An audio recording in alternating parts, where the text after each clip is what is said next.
Hindi, sobrang dami na nangyari. Sa sobrang dami, gusto ko sanang isa-isahin sa inyo kung ano-ano yun. Kaso, yung iba nalimutan ko na. Pero, ito talaga yon. Nakapagtayo na po tayo ng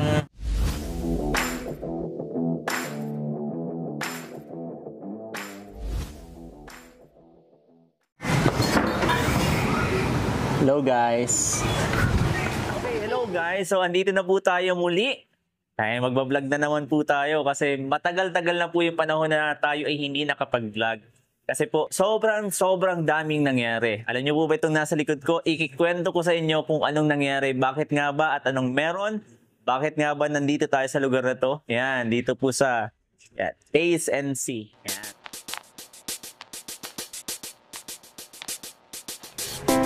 Okay guys, gusto kong ikwento sa inyo na sobrang daming ang nangyari. Kasi nga, ang dami nating pinuntahan, ang dami nating ginawa, nagja-jogging tayo everyday. Yun lang. Hindi, sobrang dami na nangyari. Sa sobrang dami, gusto ko sanang isa-isahin sa inyo kung ano-ano yun. Kaso, yung iba nalimutan ko na. Pero, ito talaga yon. Nakapagtayo na po tayo ng pinapangarap natin na restaurant. At the same time, ito'y coffee shop. Dito po yan sa Daet. Sila Kalingap Rab, ang mga Kalingap, yung mga K-boys, lagi silang dumadaan dito, kumakain at nakakabanding natin sila. Sobrang tagal na ng mga bagay na yun. Hindi ko na naikwento sa vlog. Hindi na po tayo nakapag-vlog. Masyado palang busy kapag nag-business. Sobrang dami ng inaalala, iniisip at dapat gawin, asikasuhin.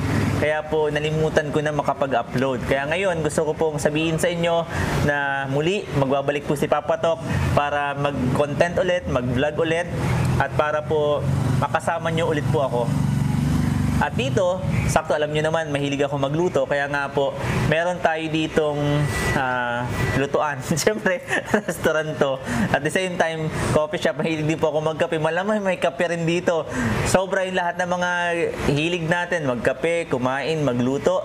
Nagagawa na po natin dito. Siguro, ito na rin yung time para makapag-content na rin, makapag-vlog. Para na rin ma-share ko sa inyo yung nangyayari dito araw-araw. O kung hindi man araw-araw, at least may update po kayo kung ano po yung ginagawa ni Papa Tok. At kung may chance, ano po yung mga kalingap na hinahangaan natin at sinusuportahan. Siguro, dahil lagi sila pumupunta dito, magkakaroon tayo ng mga personal at kumbaga one-on-one interview sa kanila para naman malaman natin yung mga updates, di ba? So, siguro, yun lang muna sa ngayon. Gusto ko lang mag-update ngayon sa inyo na sa sobrang daming anong nangyari, di ba? Siguro yung title nito, sobrang daming nangyari. Sa sobrang daming nangyari, nakabike tayo ngayon para makapag-vlog ulit. So, sana po isupport niyo po ako sa mga gagawin pa natin at sana may maituro din tayo sa inyo para yung mga nanay dyan sa bahay magamit niyo rin yung skills niyo sa pagluluto, pagtimpla ng kape, etc. Yung pwede nating ituro at itulong din kung kaya, diba, gagawin din po natin. So, I think yun lamang po. Maraming pong salamat. It's me, your Papa. It's me, Papa Tok.